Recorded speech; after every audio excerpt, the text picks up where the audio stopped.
The concept of conflict can enter into the whole discussion, of course, when people start to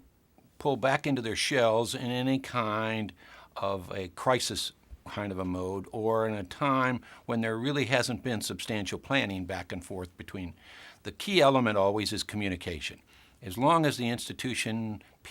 leaders and the foundation leaders are in a constant communication mode and in an ongoing operational and planning interactive process, they really can avoid those kinds of problems. But when it gets to a crisis mode, you then can find yourself, each one trying to say, well, I have these responsibilities in addition to what I'm doing basically, and I have to also provide for those, and it starts to strain. The way to prevent that from becoming a problem is to make sure that as you do each of the things that you do, all the fiduciary planning and all of the